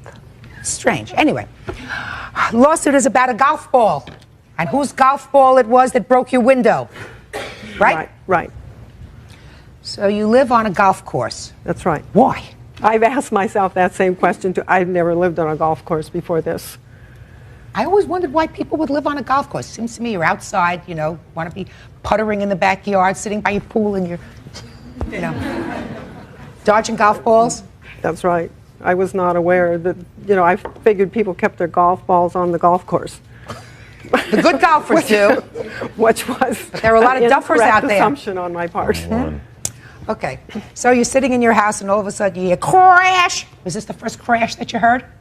Have you ever had a golf ball break a window or anything else in the I've past? had numerous windows broken by golf balls. I'd think about a resale if I were you. You know, don't wait Yes. until one of these golf balls doesn't do a window, but does your head. Does my head, exactly. Okay. And you, Mr. Clark, were playing with a foursome? Yes, ma'am. And what did you hear? What I heard was I heard the ball hit in Mrs. Harper's roof. Jacqueline Harper claims golfer Ted Clark hit a ball through her window. Ted says it wasn't his ball. So what did you do? Well, as we went down the fairway, Mrs. Harper came out of her backyard and said that somebody just broke a window in the front of her house. So I said that must have been me because my ball did hit your roof. So I gave her my name and telephone number and said I would take care of paying for a window to have it replaced. I would pay for it. So I went back down, and when I mentioned this to my golfing partners, we all reflected on it and thought we couldn't understand how it could break a window in the front of her house. So I left my group and went up to Mrs. Harper's house, rang her doorbell, and she came out and I asked if she'd found the golf ball. And she said no, she hadn't looked for it. So at that point I said, well, could I come into your yard and could we find the ball? I said, I'm playing a Top Flight Arrow 3. I have one here that was left in the box from that day. So I went into her yard and we found a ball at the bottom of her flower bed right below the window. It wasn't my ball, and we found another one about another 10 feet away. So I left and I went back and I wrote her a letter that day and basically said, if you find my golf ball, I'll be happy to pay for the window. And about 4 or 5 days went by, then I got a summons to small claims court, and subsequently I got a bill from Mrs. Harper, and she said in the bill that she'd found the ball. So at that point, I went over to her house with a check for, I think it was about $108 the cost of the window. And I told her again I was playing a Top Flight Aero 3. And she said, well, this is a Top Flight XL1. And I said, well, Mrs. Harper, that's not my ball. And she basically said, well, I knew you were going to do this to me. And she went back in her house, and here we are. You were in the house that day? Yes, I was. How many bangs did you hear on your house? I heard one bang. I heard a window. You play golf there all the time? Yes, I do. See anybody else there hitting a ball at the precise moment you did? Oh, no, not at all. So let's talk about common sense. It just doesn't make sense, sir, that at the precise moment that you hit a ball, you hear it hit her house, that another person from wherever hits a ball, and at the precise moment it hits her house and breaks her window, at the precise moment, at the moment that your ball, according to you, hit her roof. Doesn't make sense, right? No, that doesn't make sense. The ball and the flight of the ball, it doesn't make any sense whatsoever. The flight of that ball could have gotten to a window in the front of her house. What makes some sense is the window could have been broken previously. Mr. Clark, are you suggesting that this lady who's standing here had a broken window in her house, waited until you happened to hit the roof of her house and said, aha, I got a sucker to pay for the window? Does that sound logical? Look at her, Mr. Clark. What time of the day did this happen, Miss Harper? It happened at 10:45 in the morning. When you woke up in the morning, was your window intact? Yes, the window was intact and had been intact. Okay. And the window was broken moments before Mr. Clark came up to your house. Right. I was in the back end of the house and I heard this glass sound breaking. So I went around the house looking to see what broke. By that time, they were down behind the back of the house in their golf carts. So I went out in the back and I said, one of you fellas broke one of my windows. And Mr. Clark comes running up the little back hill there and he says, I did it.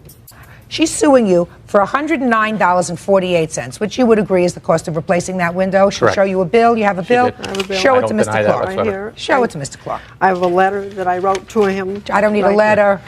I have a letter that he I would wrote just also to me. I add don't that need a letter. the $109 wouldn't even come out of my own pocket. My homeowner's policy would cover the cost of the window. There's no deductible on damage done Great. to other property. So this has nothing to do with what money. the cost of the window was. Okay. That's correct. So what I'm saying to you is, in order for me to buy your scenario, sir, I have to believe that this lady was laying in wait for just somebody to come and say, I hit your roof, and she'd say, now I got somebody to pay for the window, because I'm sure she has homeowner's insurance too. Right. All right? It doesn't sound right. She doesn't look like that kind of Can I lady, just add although one she other- stays on a golf course, lives on a golf course, despite the fact that she's Can I add one other thing? ducking them all the time. Yes. Mrs. Harper indicated she was home all morning. That may very well be the case, but I play out there every Saturday morning, and many Saturday mornings I see Mrs. Harper out at that time walking her dog. So whether she was home that Saturday and the dog didn't get to walk, I don't know. But saw her last Saturday. I also saw her the Saturday before around that time walking the dogs. Listen to me. Listen to me. You hit her house with a golf ball. Yes. You acknowledge that. Yes. He acknowledges it in writing. Miss in Harper, this you're letter. winning. Be quiet. Pay the $2. Judgment in this case is for the plaintiff for $109.48. That's Parties all. are excused. You may step out. Mr. Baker. Yes. You can call me George. No, I won't call you George. Okay. I'll call you Mr. Baker. Mr. Baker claims he had a handshake deal to use the phone. It was in his house. I don't care whether it was in his house. I don't care if it was in his bedroom. I don't care if it was in his potty. You didn't have an arrangement with her. You had an arrangement with him. You don't believe that, huh? Get a life, sir. Parties on Hobbs versus Baker. Step forward, please. 20-year-old Michelle Hobbs says her friend, self-employed artist George Baker, 33, owes her for a phone bill. George says he paid it. Order. All rise. Your Honor, this is case number 286 on the calendar in the matter of Hobbs versus Baker. Parties have been sworn in. You may be seated. Sir, have a seat, please. Miss Hobbs, according to your papers, You had a boyfriend. Tyson. What? Tyson. Tyson. Is this Tyson? Yes, it is. Not your boyfriend any longer? No. But you were living together? Mm-hmm. And you both wanted a phone. You put the phone in your name? Yes. For whatever reason. Mr. Baker was a friend. Yes, he was. Who, according to your complaint, was going through some difficult times and asked if he could use the phone occasionally. Yes, he did. Okay, so there came a point when you and Tyson separated. Yes. And the only thing that you left behind was the phone that was in your name. Yes. And you were perfectly comfortable that Tyson was going to pay the bill. Yes, Tyson and I were very good friends, and I had no problem with leaving the phone there. And while Mr. Baker was living with Mr. Tyson, Mr. Baker I wasn't living with him. He was staying with him periodically. One day out of a week, every 2 months. Whatever. While you were there, you used the phone. That's correct. You don't have to raise your voice at me. Okay, so you I used can the hear pretty phone. well. And you used the phone to make long-distance phone calls. Yeah, I've made a few. And your long-distance phone bill was how much? Originally, we thought it was $350. Since we've gotten more bills and added it up, it has come to $419 and some odd cents. Okay. Now. Can I see that? Sure. Of course you can. You have the bills? Yes, I do. Cool. Okay. Before you look at those, Mr. Baker, because I'm going to give you time to go over those bills, you indicated, Ms. Hobbs, that when you started to get these bills, you contacted Mr. Baker. Yes, I did. And what were the conversations that you had with him? At first, he had told us that he was using a calling card. Then he told me that there was no problem. He was going to send his brother-in-law down to pay for it by the time that it was due. And none of these events ever occurred.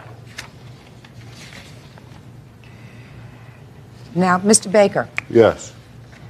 Did you ever have a conversation with Ms. Hobbs indicating that you were using a calling card to make these telephone No, I didn't. I had a conversation with Tyson that I had used a calling card a few times, and then I told him that instead of using the calling card and receiving the extra charges because he was on Quest or something like that, and I figured my calling card would be more, that I would just call directly and then pay him when they came in. Okay.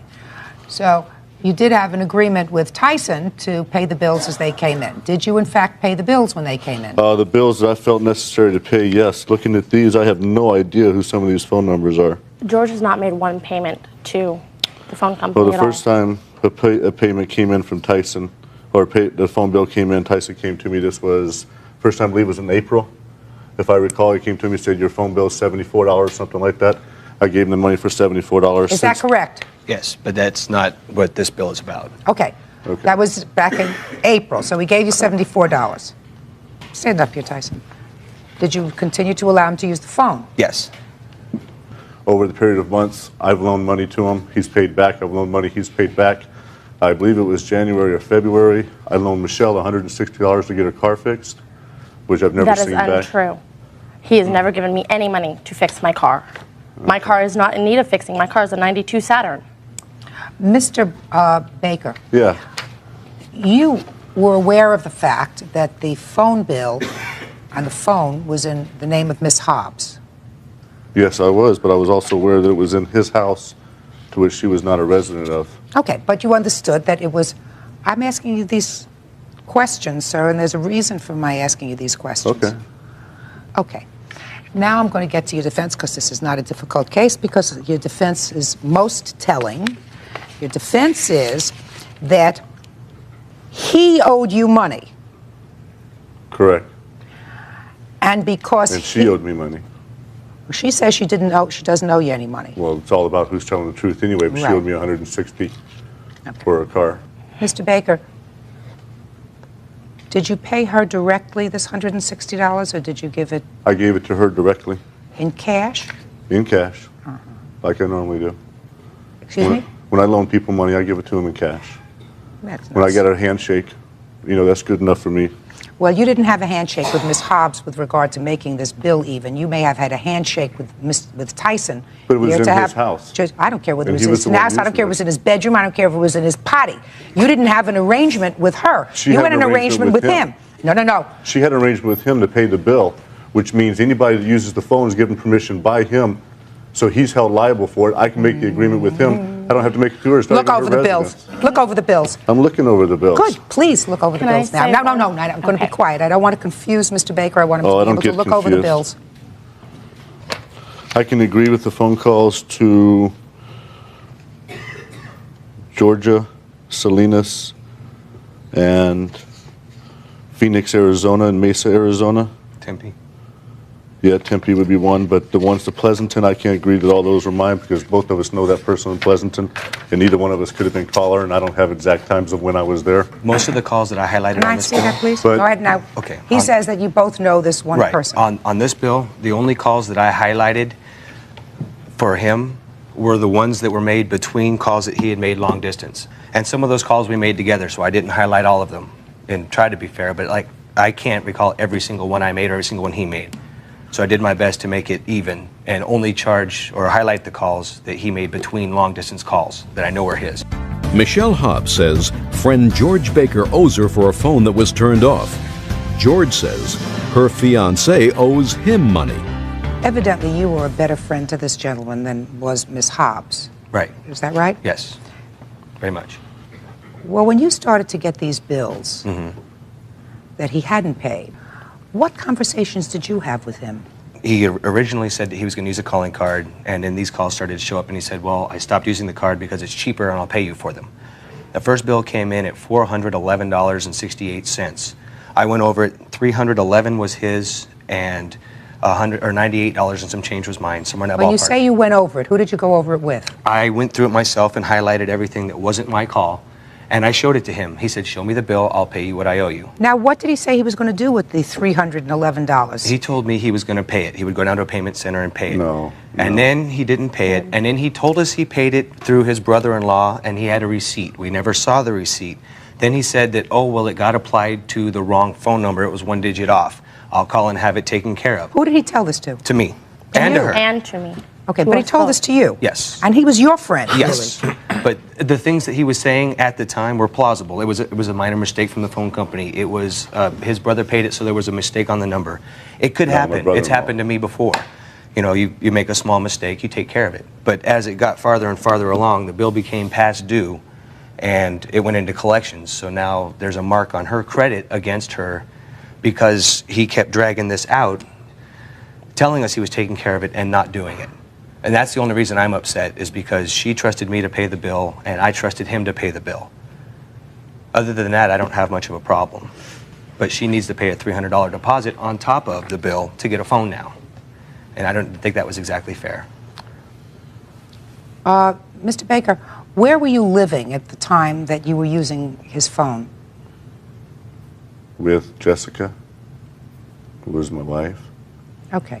And why weren't you using your phone? because sometimes I was over at his house and sometimes I wasn't getting along with Jessica, and I come over and stay with him, and I use his phone, and I called friends of mine in Phoenix because I do business and stuff in and out of there, and we just got along. But I've loaned money to him all throughout. I'm not interested in you loaning.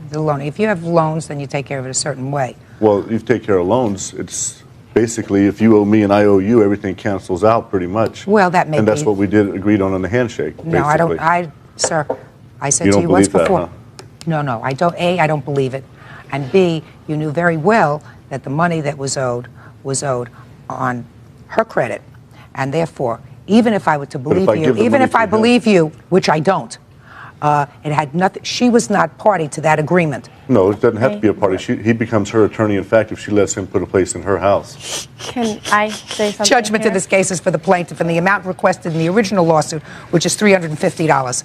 Get a life, sir. Parties are excused. You may step out.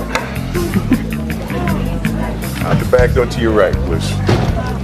My degree is in criminal law and justice. He's trying to make me look like I'm some naive thing that doesn't know what's going on. In his big legal background, he knows what's going on. And I'm just glad it was handled here and not in the federal court, so it doesn't go on my record. Other than that, people can bite me, basically. And now the next case. All parties on Greco versus Reese. Step forward, please.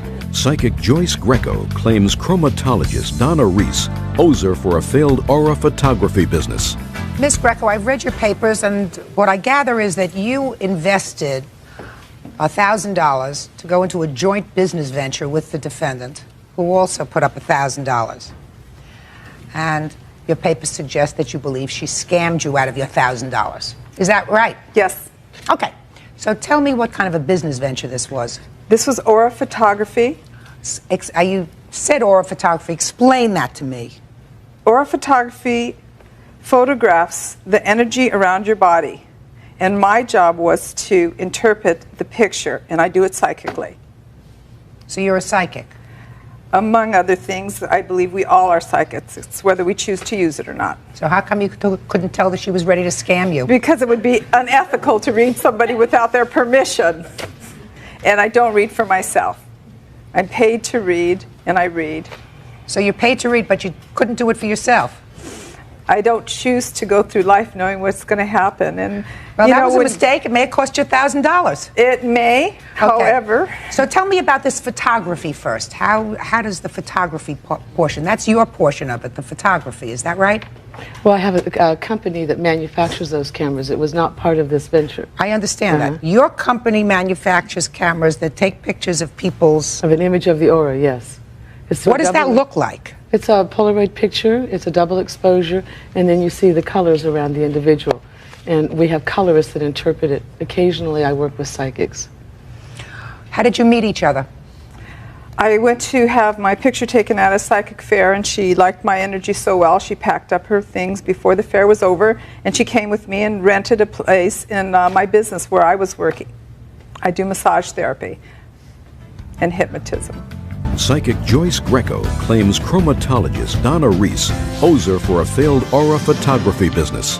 So you go to a psychic fair and you take her picture, and you see her aura. And it's your job, after she takes the picture, to look at it and to interpret what's going on in people's lives. And if they have health issues that we can help them with. And there's a lot of positive things that come through it. We don't do death, doom, or... I'm dying to see one of the pictures.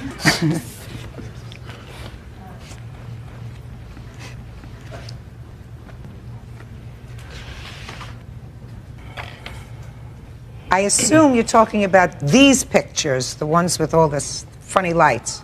Yes. Ones that look like pictures that I would take, you know, all double exposed and... not lit well. So tell me about the business venture. How did that come about? Well, the business venture was I was doing readings for her, and she kept complaining about the camera. The camera was so expensive, and I wasn't putting up any money because she wanted to work with me, and I wanted to work with her. So I really believed in the camera, and I felt that, okay, if she's so concerned, I'll leave $1,000 as a bond if I did any damage to the camera, because Harriet and I would go out. You were using her camera? Yes. To do your business? Occasionally. Alone occasionally. Most of the time it was with her. So how did this $1,000 come about? As a bond? Yes.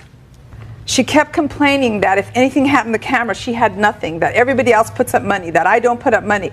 And so in good faith, I left her the money. And if she needed to use it for deposits of future events, then she could. But we always paid our expenses right out of that day. If there was, say, a $100 registration fee for the event or a booth fee, that you paid? Yeah. How did you pay it? You each put up half? We paid it out. We would make money, and we paid it out of our expenses. Right then and there. You paid it out of your profits? I paid it out of Aura Enterprises. Just a second. Now I would turn to you. You just said you paid it out of Aura Enterprises. Correct. You paid the expenses out of Aura Enterprises. Well, why did you do that? She put $1,000 into Aura Enterprises, and I put $1,000 in. I paid for everything up front, and then at the end, I took the expenses off the top, put it back in the company, which was putting it back in, and then I split the profits. Joy continued to work with me after we defunct Aura Enterprises, my ex-business partner and I, and she worked with Colorvision, so there was more monies that was received as well. But you had another partner in Aura Enterprises, you just said. Correct. Nothing that you said in your opening statement suggested to me that she invested $1,000 in Aura Enterprises. What you said was, we entered into a joint venture. Correct. Well, why did you take her money, her $1,000, and put it in Aura Enterprises? I didn't have enough money in Aura Enterprises to go do the shows that she wanted to do. Just a second. No. You took her money. Correct. And invested it in a business that was already ongoing that had another partner. Correct. At least one other partner. Now, that wasn't what your arrangement was, either according to her or according to you. You decided what to do with her money. I mean, if you're entering into a joint venture with somebody, then you say, I'm taking this money, and instead of Aura Enterprises, it's going to be Carol Enterprises. Okay. The two of us, so that we know exactly what's going on. Because if you had a partner, did you know her other partner in Aura Enterprises? Can I point? No, just tell me. Yes, a very sweet lady. All right, so you knew her partner. Yes, and she was there when I left the money in. I did not write a check. What difference does it make? She's not denying that she gave her the $1,000. Pay attention. But there was no understanding that this money would go into an ongoing operation called Aura Enterprises. You were entering into a joint venture. That would make things very easy to follow. That would make the money trail very easy to follow. You open up a bank account, Carol Enterprises, and you put all the money in there, and so you could take the bank account, and you could take a bank statement and say, this is what we spent, this is what we brought in, and this is your share, and this is my share. That's simple. Instead, you commingled it. Well, that wasn't smart. That's not a business. And then once you commingled it, you said to her, you have no money left. And if you go to fairs and you make profits, and there were, according to you, profits, right? From each show that you did. So if there were profits from each show that you did, she should still have her original investment of $1,000. So here's what we have. We have $1,000 invested in what is clearly a joint venture, not involving any other business, but you engaged in a business, and the business, in fact, was profitable, which means you made money each time you went to a show, over and above the expenses. That's what you say, and you don't seem to deny that. If that is true, then her original $1,000 investment should be intact. The fact that Aura went out of business has nothing to do with that. Judgment in this case is for the plaintiff in the amount of $1,000, that's all. Parties are excused. You may step out. I don't feel that it was a personal loan. It was a loan to the company, and the company closed. And that was on the advice of my accountant as well. I thought the judge looked great. I needed the money.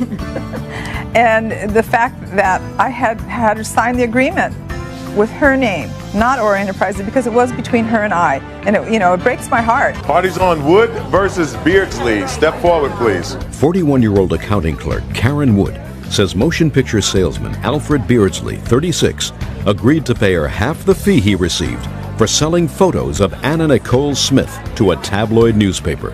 Alfred says they never had a deal. Miss Wood, you and the defendant are neighbors. Yes. You live in the same building complex? Our buildings are right next to each other.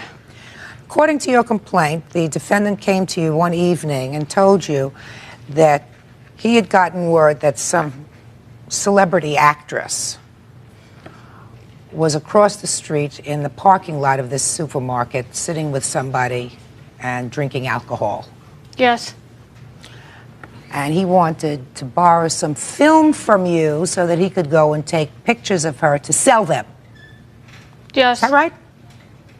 So you accommodated him, but not only did you give him the film, but you took your camera with film in it, and you went outside to the parking lot and snapped a whole roll of film of this unsuspecting celebrity who was there, having what I assume she hoped was a private moment. Right?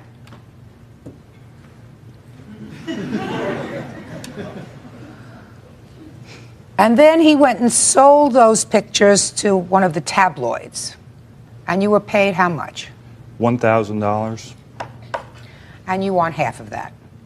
Yes, because we had agreed that whatever money he got from that we would split it 50-50. Didn't you have a problem with taking pictures of this person and invading her privacy? Well, actually, she was in a public parking lot, and she was in the car, and they were, putting beer cans outside the car. I mean, it's not that I went on her property and I didn't go into a restaurant or a bar where she was. She was out in the public, And even the clerks of the store, everybody was outside watching her. Have you ever done this sort of thing before, sir? I have sold photographs to news organizations and syndicated organizations. I haven't done stakeouts or things of that nature. But you've sold photographs of celebrities, you mean? Yes. Let's address your counterclaim. You're counterclaiming for $5,000 because you say she has harassed you Yes, Your Honor. and has filed a false police report against you. Yes, Your Honor. So let's get to your counterclaim first. Well, ever since the photos were taken, she would come to my residence on her lunch hour, after work, every single day. And say what? Inquiring as to if What I had happened? sold the film. So I kept her updated as best as I could until she became, annoying me. It was every single day. It was in the evening. It was late in the evening as well. I pitched them to one major tabloid. They had a problem that 4 of the key shots were out of focus. Not interested in that. Okay. Anyways, they declined them. I got a second pitch at another major. I'm not interested in all that. You sold the pictures. I sold the pictures. I'm talking about your harassment claim against her for $5,000. So she's coming to your house. She's asking you what happened. You got a pitch. You finally sold the pictures. Harassment. When we did the agreement for the pictures, all she wanted at that time was a set of prints. Mr. Beardsley, are you withdrawing your counterclaim for No. harassment? No, I'm not. Then stick to the harassment. Karen Wood claims Alfred Beardsley owes her for half the money for selling photos of Anna Nicole Smith. Alfred is countersuing Karen for filing a false police report. Just tell me about what the harassment is. She would post notes on my door where everyone could see when I wasn't home. She would stand at my door and have a complete conversation with my door. Just saying, Al, this isn't fair. Give me some money, so on and so forth. I finally called her back. I said, Karen, we've got to stop this. We've got to come to some agreement. She said, F you, pay me, and hung up. I called again. F you, just pay me, hung up. 3 more times. F you, pay me, hang up. 20 minutes went by. I'm in my living room. I see 2 police officers walk fast past my apartment. Turns out that she had called 911, told the police department on the dispatch line that I called her stating that I had a gun, that I was coming over to her apartment and I was going to shoot her. In the meantime, she recants her story to the police officer saying, well, I thought Did she come out at that time? Oh, her and her mom were out there. Okay, so she came outside Yeah. while the police were there. Correct. You remember that? Yes, I do. Had you called the police that day? Yes. Okay. And you heard her recant the story. Yes. What did you hear her say? She said, well, I thought he had said at one point that he had a gun, and he never actually threatened me with a gun, but I thought he had one because there was a problem a year ago where a silent alarm went off at his house, and the police were pounding at his door at midnight, and he made a statement that he was so scared that he felt like shooting through the door.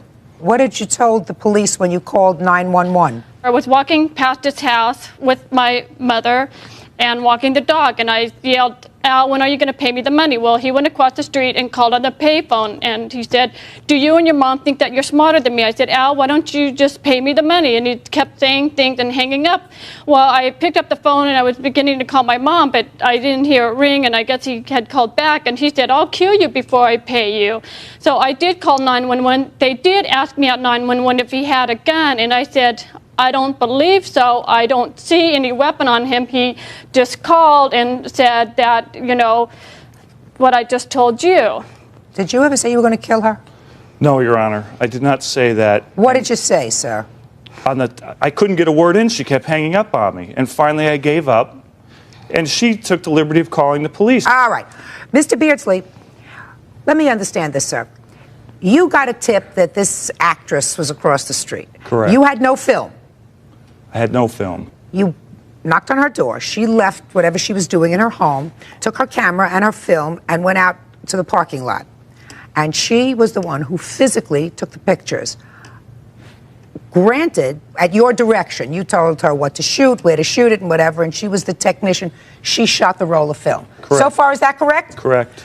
And then she also drove you to this tabloid where you went up to make the pitch. That's incorrect. Are you telling me that neither she or, according to this, her mother drove you to one of the places? Her mother drove me to the first pitch. Just a second. Okay. So here we had these people doing the following for you, using their camera, their film, and according to you, if I believe you, her mother took you in her car, drove you to this place, all in exchange for nothing. Let me tell you what my judgment is.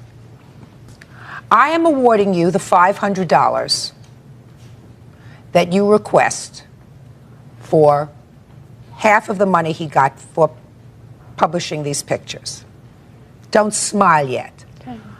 I am totally disapproving of what both of you did with regard to invading someone else's, what I consider privacy. The fact that you are in your own car, even if you're out in a public parking lot, I don't necessarily believe that people who enjoy a certain celebrity have to feel as if somebody's going to come stalking around them and make money off of them, off of their private moments. So I am awarding you $500 from his $1,000. On your counterclaim, sir, that she called the police for no reason on you, I think that that's terrible, and I don't believe you had a reason to call the police. There's more. On him! Quiet. And I don't believe that you had a reason to call the police. So I am awarding you on your counterclaim, sir, $500, which means that you're even. Neither one of you gets anything. That's all. Parties are excused. You may step out. Britannia, Tabasco, Flutter, Humphrey. I feel so stupid here. The case of the phony Beanie Babies. This flutter has beady eyes. I don't know diddly about Beanie Babies. You buy it as is, when is, where is, with no warranty. I know that you're an auctioneer, but please, give me a break. All parties on Corder versus Dillon. Step forward, please. Collectors Janice and John Corder claim auctioneer H. Matt Dillon sold them fake Beanie Babies. The auctioneer says he always gives a disclaimer at the beginning of the sale.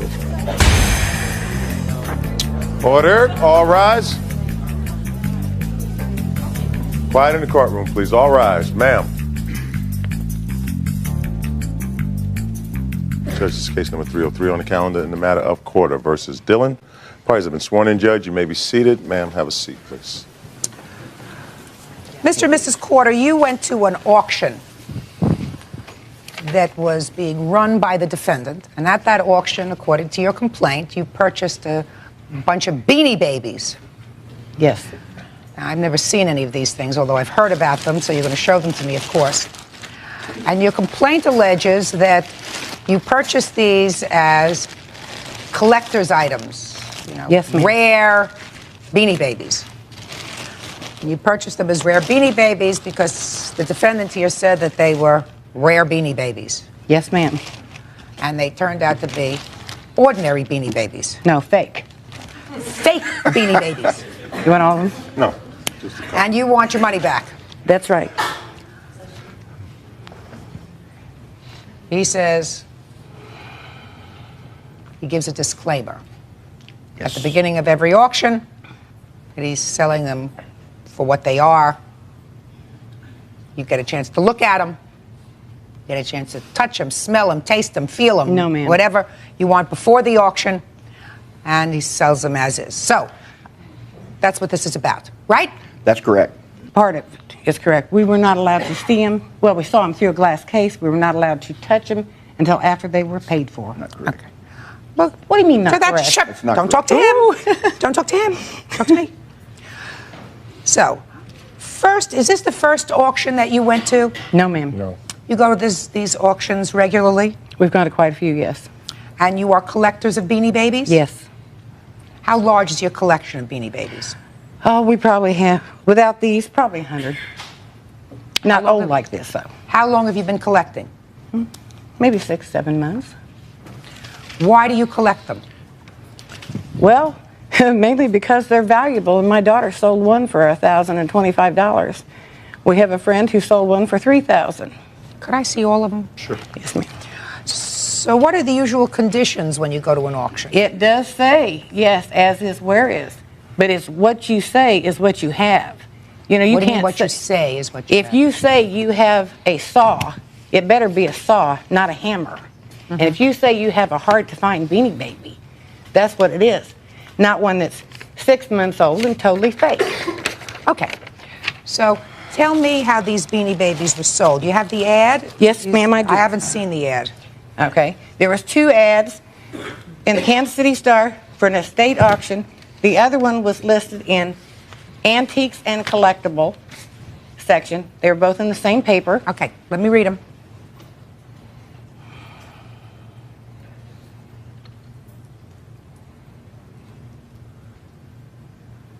Okay. The part that you're referring to is plus several older, retired, hard-to-find Beanie Babies. Yes, ma'am. Includes Britannia, Tabasco, Flutter, Humphrey, and several others. All right, so let's try to identify these, because this is maybe where you made your mistake, sir, if you made a mistake at all. Among these Beanie Baby, now you can give them all back, because I'm going to ask her to hold them up. Among those, thank you, Miss Corder, do you have a Britannia? No. No. Do you have a Tabasco? No. Do you have a Flutter? Yes. Can I see the Flutter? That's the Flutter. Yes, that is a Flutter. And do you have a Humphrey? I had a Humphrey and I sold it. One that you bought from him? Yes, ma'am. So that the Flutter, the Humphrey, excuse me. Yes. I feel so stupid here. The Humphrey that you bought from Mr. Dillon. Yes. Was an authentic Humphrey. I don't know. I hope so. But you sold it as an authentic Yes, Humphrey ma'am. to somebody else. Yes. And what did you pay for that Humphrey? Humphrey. $575 for it. That's what you paid for it? Yes, ma'am. And what did you sell it for? $1,400. We better get a Humphrey, Judge. I better get right. You better get a Humphrey. You're absolutely right. And you sold it for $1,400. Yes, ma'am. Now, what did you pay for this Flutter? $385. Okay. Now, I'm going to explain to you what I'm ruling on the rest of the items that you bought. Mm-hmm. He advertised in the paper only specifically certain items that were real. Mm-hmm. In the second ad, he said, selling several older, retired, hard-to-find Beanie Babies. And clearly, based on the fact that you sold at least one that you bought at a profit of $900. Yes, ma'am. Yes. Right? You got nothing to complain about there. He also says in several others, which is what you're complaining about, that these 4 or 5 that he advertised were older and retired ones. And of all of these, the only one that you have a complaint about is Flutter. Yes, and it's fake. And you say the Flutter is fake. Yes, ma'am. Okay. Now, how do you know the Flutter is fake? Because this Flutter has beady eyes. I can show you in the book that he quoted for every Beanie Baby, the price, that Flutter does not have beady eyes. Well, let me see it. Okay. Let me see it, because Mr. Dillon, you see, part of your mistake was to specify what you were selling. Because when you, for instance, let's say you are selling jewelry. I will just make a comparison to jewelry, because I don't know diddly about Beanie Babies. I know a lot about jewelry. And let's say you put in this ad that you were selling estate jewelry and diamonds. Good quality diamonds, top quality diamonds. But then you got specific and you said you were selling a 2.77 VS1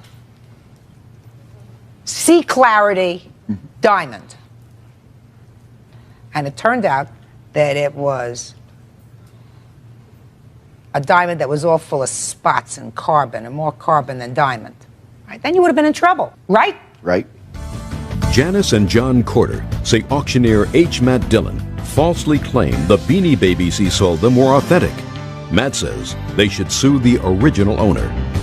So that's the only one. I only have a problem so far with Flutter. You want to say something? Yes, I sure do. Yes, I sure do. You know, I'm an old auctioneer, been in this business a lot of years, done over 3,000 sales. They say they've been to a lot of sales. Before every auction, you know, I work with a lot of attorneys, I do a lot of estates, work with a lot of municipalities, police departments. I know, yes, I understand. But anyway, before every sale, through legal advice, we're told to do our full disclaimer. And we do, and I do a full disclaimer before every auction. Now, she contends that she could not see these Beanie Babies. This lady had a right at any time to pick them up, look at them, handle them. Now, we locked them in the showcase so somebody won't steal them. That's the only reason they're locked. Now, when they come out of the showcase, I sold them over a period of time. And again, she had the right at any time before I sold it to walk right up where I was sitting on top of this platform selling to say, let me see this Beanie Baby. Not one time did that woman come up there and ask to see anything of any of these Beanie Babies. Because I was told no. Whoa. I listened. No, don't. I stood and listened. Okay. Not one time did she come up and ask to see them. Now, in my profession, we tell everybody you buy it as is, when is, where is, with no warranties applied of any kind. What you see is what you get. You take it just like your husband or your wife. You take it home, you love it forever, and call it wherever you want to call it. That's just the way everything is sold in the auctions. And we also, on all of our flyers, everything, we state, and Your Honor, be glad to see it, we print on every flyer, and it's laying right there at the sale for her to walk up and look at any time. It says, any statements made day of sale takes precedence over printed matter. Well, let's it's see what it stated says. right there at the auction. Let me see what it says. Yes.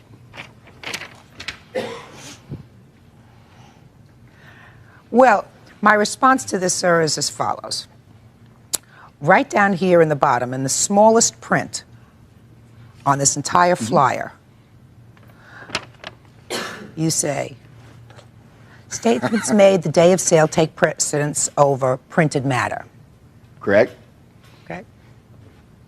People are drawn to your auction, and I understand your position, but I'm telling you, the way you get them to come there is by your ad, correct? That's correct. Not by the flyer, because they're there already when you get the flyer.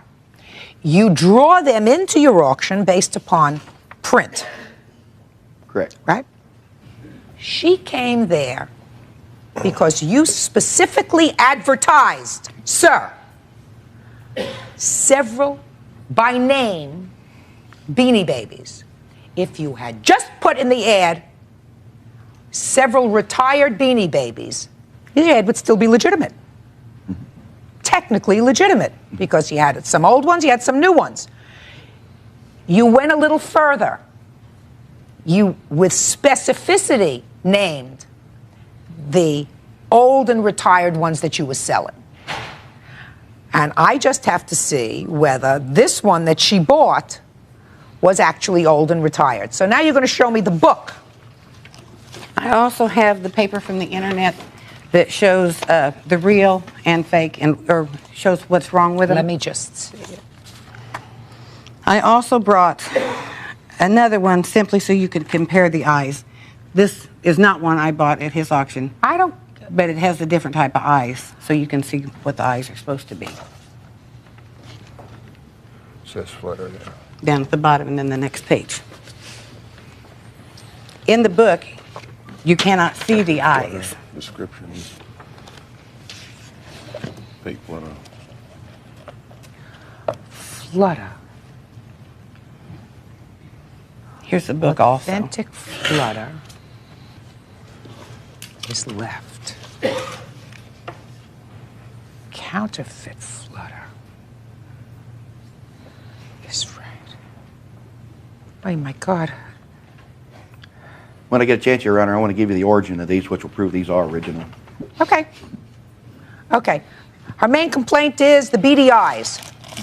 Now let me hear you, sir. Okay. on the Beanie Babies, on the marking, both from the Schroeder's, which is a very well-known antique collector's deal. We took a page out of it. And also this magazine we picked up here, which is an authority supposed to be on Beanie Babies. The right markings you look for that tells you how to actually identify, and it's based on ear tag and tush tag. So let me see and it. It'll tell you. Let me see what you have. In here. Right there. This tells you the first ones, second ones, exactly how they should be on the ear tag. And you come back here and it tells you exactly how they should be marked for the tush tag.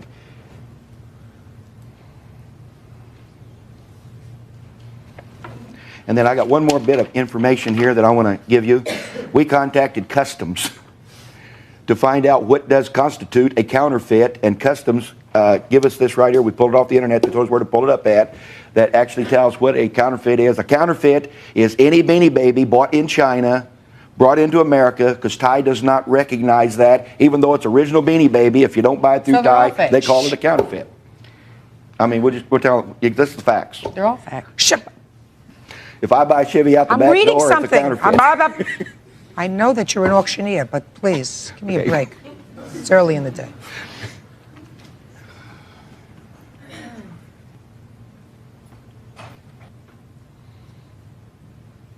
Well, certainly based on what you have in this book, the tag, what you call the tush tag. The tush tag is the back one, yes. Is certainly legitimate. Right. Maybe. Maybe. Beanie Baby collectors Janice and John Corder claim they were sold fakes by auctioneer H. Matt Dillon. Mr. Dillon, how many of these did you sell? I sold 18. How many of these? Oh, one. Just one? One. There's one of each. Okay. And as far as you're concerned, this is authentic? As far as I'm concerned, it's authentic, yes. Good. You just bought it back. Your Honor, could I say one more thing? Sure. Okay. She bought 6 out of 18. That means there's 12 more went out of there. I contacted one of our customers, which is a good Beanie Baby dealer. Of course, I saw him out of the Beckon, not that book, never heard of it before. But anyway, I contacted the one. He's done sold his. He says they're authentic. They're good. No, everybody's happy. The only complaint I had is right here. Yeah, he made a big profit on them. The fact that the ad said several others does not mean there are several they did not name. Well, now I'm going to come back to you, and you're going to be really sorry you asked me that question. Well, probably. Yeah, you are. Because Thank you. You said something before to me that was really telling with regard to our Humphrey Beanie Baby. And that is that you bought it for $500, you sold it for $1,400, which Yes, means you ma'am. made a profit of $900. Yes, ma'am. And I said to you, was it authentic? And you said, I don't know, but I hope so. Yes, ma'am. Which means that, and I don't know who this person is that you sold it to. No, but with conscience, I have to find Just that a second. man. You sold it. Yes, ma'am. To somebody else. Yes. And I am certain that this somebody else, unless they were just released from an institution, did not pay $1,400 for this piece of stuffed nothing, right? Unless you indicated to them that it was an authentic Beanie Baby. Yes, ma'am. And you weren't sure. No, but if you look at the picture that... You weren't sure. No, ma'am. Well, at that point, I was sure that it was real. I had no idea they were fake. None whatsoever. But now I know they are. Now. All right, let's assume, madam, for the purpose of argument, that's true. And I'm not so sure I believe you. Because it was, according to you, it's very easy to tell whether this was fake or real. Because all you had to do was look in a book because you say, you could see. It's right there. No. The eyes. In the eyes. Book, you can't see the eyes. What? In that book, you can't see the eyes. In the book that you gave me, you can't see the eyes? No, ma'am, you can't. You can't tell that they're not beads. If you're telling me that I can't tell that, then how are you giving it to me to prove that this is a fake? Judge Judy continues in a moment.